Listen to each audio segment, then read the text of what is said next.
তুমি আসমানে থাকো প্রভু, আমি জলে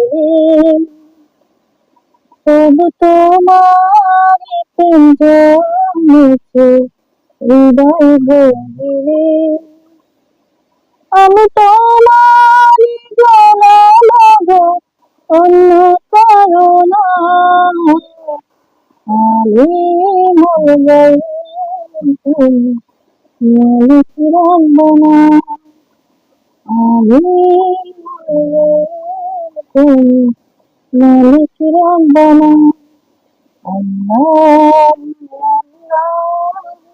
আল্লাহ আল্লাহ আল্লাহ আল্লাহ।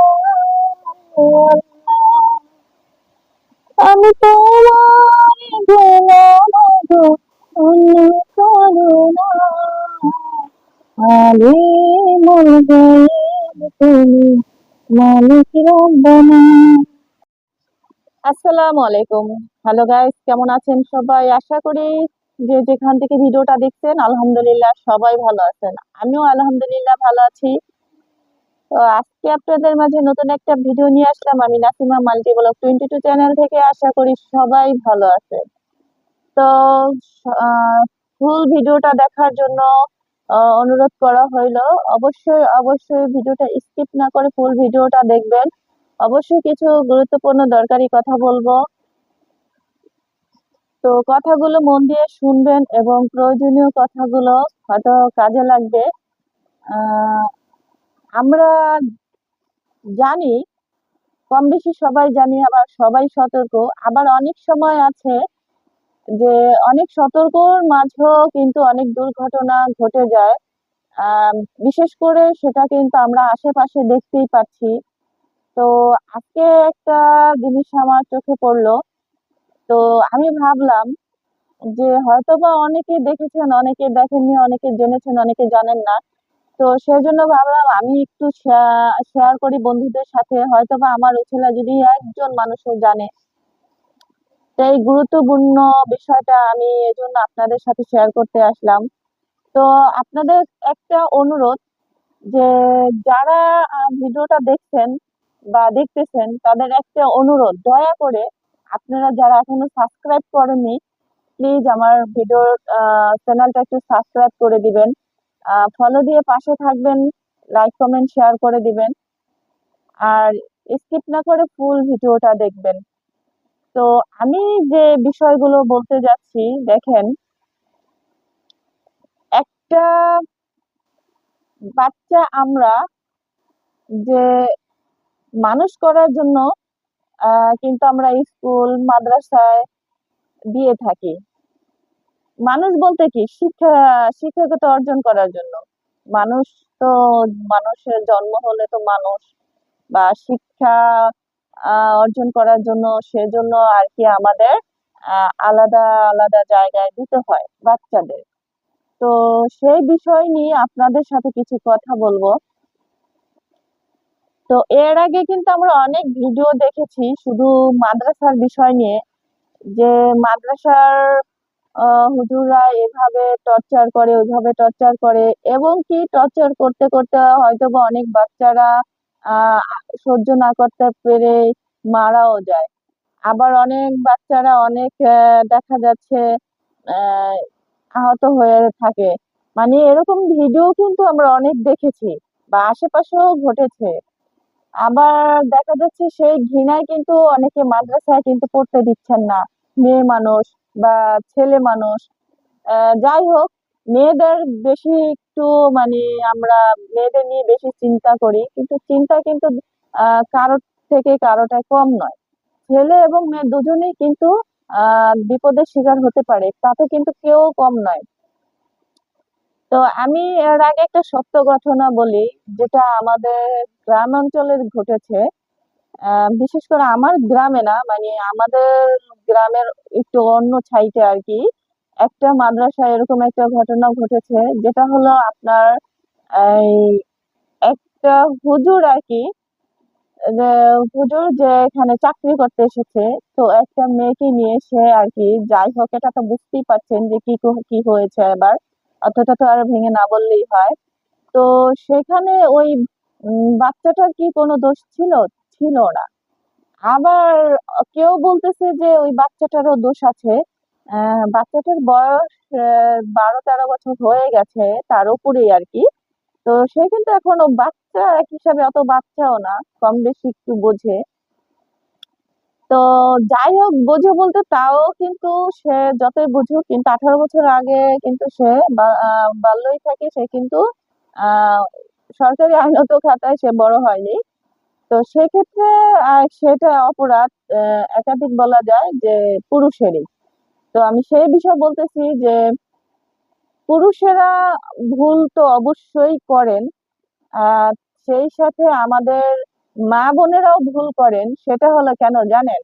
যে ওই 13 বছরের মেয়ে কিন্তু কোনো বিষয়ে দেখা যাচ্ছে কম জানা থাকলেও সেটা আমাদের মায়েদের জানানো উচিত ছিল। চোখ কান নাক খোলা রাখার উচিত ছিল যে তুমি মাদ্রাসা যাচ্ছ, তোমাকে এরকম ওরকম অনেকে ডাকবে, অনেকে খাবারের লোভ দিবে, অনেকে এটার লোভ দিবে, সেটার লোভ দিবে, বা অনেকে যেভাবে যার মেয়ে যেটার প্রতি একটু আকর্ষণীয় সেটা কিন্তু আমরা জানি, যে আমার মেয়ে কোনটার প্রতি আকর্ষণ সেটা কিন্তু আমরা জানি। তো সেজন্য আমরা কিন্তু ওইভাবে মেয়েদের কি করব, বড় করে তুলবো আর তার মাথার ভিতরে ওটাই ঢুকিয়ে দেব যে এটা কিন্তু অন্য কেউ সাধলে তুমি নিতে যাবা না, বা সেটা তোমার ভাই হোক, আহ আপন ভাই বাদে তোমার বাইরের চাচাতো ভাই হোক, যে একা থাকলে তোমাকে সাধতে পারে, বা তোমার স্কুলে শিক্ষক হোক, মাদ্রাসার শিক্ষক হোক, বা তোমার চাচা হোক বা খালু হোক, একা সাধলে তুমি এটা কখনোই নিতে যাবা না। আর কিছু বিষয় আছে যেগুলো করলে মানে ও বুঝতে পারে, এগুলো কিন্তু আমাদের মায়েদেরই শিখিয়ে দেওয়ার উচিত, যে কোনটা ব্যাড টাচ কোনটা ভালো টাচ, সেটা কিন্তু আমরা মায়েরা কিন্তু এটা কিন্তু বাচ্চাদের বুঝিয়ে দেওয়া উচিত। তো অবশ্য কি করি আমরা, সেগুলো কিন্তু বাচ্চাদের বুঝিয়ে দেই না বলে আজ আমাদের বাচ্চারা এরকম মনে করেন পরিস্থিতির শিকার হয়ে অনেক দর্শন হচ্ছে, অনেকে খারাপ পরিস্থিতিতে চলে যাচ্ছে। তো সেজন্য আমি বলবো যে মায়েরা সতর্ক হন সবাই। মায়েরা যদি সতর্ক হন তাহলে কিন্তু আমাদের আহ একটু বাচ্চাদের নিরাপত্তায় রাখা যাবে। তো সেজন্য বলবো আমরা মায়া জাতি যারা আছি, আমাদের যাদের মেয়ে সন্তান আছে বা ছেলে সন্তানও আছে, ছেলেদেরও এরকম দুর্ঘটনা ঘটে, এখন ছেলেরাও নির্যাতিত হয়। তো আমি সেই জন্য বলবো যে আমরা ছেলেদের হয়তো বা মায়েরা তো সুন্দর করে হয়তো বুঝিয়ে দিতে পারবো না, কিন্তু তাদের জন্য তো তার বাবা আছে, বুঝিয়ে দেবেন। আর মায়েরা মেয়েদেরকে এরকম ভাবে বুঝিয়ে দিবেন যে কিভাবে কি করলে আহ নিজেকে সেভে রাখা যাবে। তো সেই বিষয়গুলো আমি যেটা আমি মূল বলতে এসেছি, যে আজ আমার চোখে একটা পড়লো যে কিভাবে একটা স্কুলের স্টুডেন্টকে টর্চার করা হয়েছে।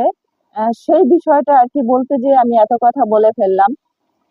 তো দেখেন, আমরা কিন্তু স্কুলে রেখে চলে আসি বাচ্চাদের, ভাবি হয়তো বা বাচ্চারা স্কুলে শিক্ষকদের কাছে নিরাপদে আছে, কিন্তু দেখেন একজনের জন্য 5 জনে নষ্ট, একটা কথা আছে না, তো ওরকমই এরকম অনেক অনেক শিক্ষকদের কারণে আমাদের আশেপাশে মানে আরো যারা ভালো শিক্ষক আছে তাদেরও মানে দুর্নাম হচ্ছে, বদনাম হচ্ছে, বা আমরা ভয় পাচ্ছি বাচ্চাদের সেখানেও দিতে, যে এরকম ভাবে টর্চার করছে, এরকম ভাবে নির্যাতন করছে, মানসিক নির্যাতন, শারীরিক নির্যাতন, বা এরকম করে যাচ্ছে।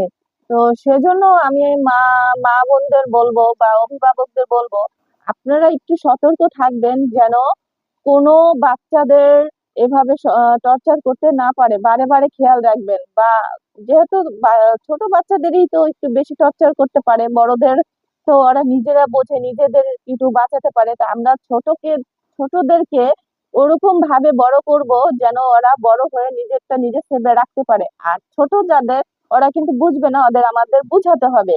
তো সেজন্য আপনাদের আমি বলবো যে ছোটরা যদি অনেক সময় কোনো কথা এসে বলে, মাদ্রাসার কথা হোক, স্কুলের কথা হোক, শিক্ষকের কথা হোক, সেটা গুরুত্ব দিয়ে শুনবেন যে কি বলে। অনেক সময় আমরা কিন্তু বাচ্চাদের কথা গুরুত্ব দেই না, বলি তুমি তুমি দুষ্টামি করেছো বলে হয়তো সে তোমাকে শাসন করেছে, এরকমটা কিন্তু আমরা বলে থাকি।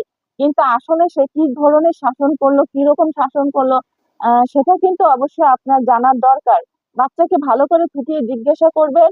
আর বিশেষ করে আপনি এটা নিয়ে মাদ্রাসা আলাপ আলোচনাও করবেন। হ্যাঁ, সেটা কিভাবে বলতে পারেন যে আমার বাচ্চার কি অপরাধ ছিল ম্যাম, আপনি এটা করেছেন, যে আমার বাচ্চার অপরাধটা কি আমি জানতে চাই, কেন আপনার সাথে এরকম করার সাহস পেলো, আমিও একটু দেখতে চাই কেন করলো।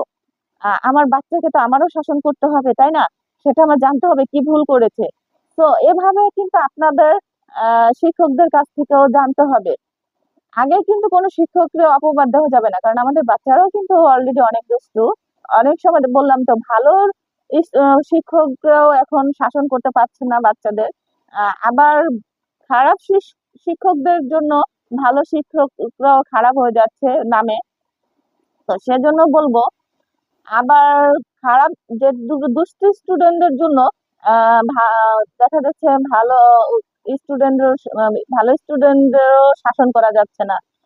যেটা শাসনের নিয়ন্ত্রণে থাকে বা শাসন করা যাবে, সেগুলো শাসন করতে পারছি না আমরা, এরকম। তো সেজন্য আমি আপনাদের একটা কথা বলবো মা বোনদের উদ্দেশ্যে, যে বাচ্চাদের যখন স্কুল মাদ্রাসায় দিয়ে আসবেন, লক্ষ্য রাখবেন যে কোন মাদ্রাসা স্কুলে দিচ্ছেন সেখানে আগের কোনো স্টুডেন্টদের সাথে আগে যোগাযোগ করে, বা আশেপাশে বলতে দেখা যাচ্ছে যে অন্য স্যার ম্যাডাম বা প্রধান শিক্ষক, যে সবার সাথে আলাপ করবেন কোন শিক্ষক কিরকম, কোন শিক্ষকের আচরণ কিরকম। এটা আপনি অলরেডি অনেক খেয়াল রাখবেন প্রায় বছর খানি, তারপরে আপনি নিশ্চিন্তে বাচ্চা ছাড়তে পারবেন না। আর তার আগে কিন্তু বাচ্চা ছাড়তে পারবেন না এটা। তো আশা করি আমার কথাগুলো আপনারা বুঝতে পারছেন। আর যদি আমার কথার মধ্যে কোনো ভুল ত্রুটি থাকে তাহলে ক্ষমা দৃষ্টিতে দেখবেন। আমি হয়তো বা জানি না, হয়তো বলতে বলতে হয়তো অনেক সময় অনেক ভুল ত্রুটি হয়ে যেতে পারে কথার মাধ্যমে। তো সেজন্য আপনাদের বলবো, যদি কোনো ভুল ত্রুটি হয়ে থাকে তাহলে সবাই আমাকে ক্ষমা দৃষ্টিতে দেখবেন। আর সবাই একটু সাবস্ক্রাইব করে দেবেন, ফলো দিয়ে পাশে থাকবেন। তো আজকের মতো আমি বিদায় নিচ্ছি নাসিমা মাল্টিব্লগ 22 চ্যানেল থেকে। আশা করি সবাই ভালো থাকবেন। আর আমার পুরো ভিডিওটা দেখার জন্য আপনাদের অসংখ্য অসংখ্য ধন্যবাদ। আল্লাহ হাফেজ।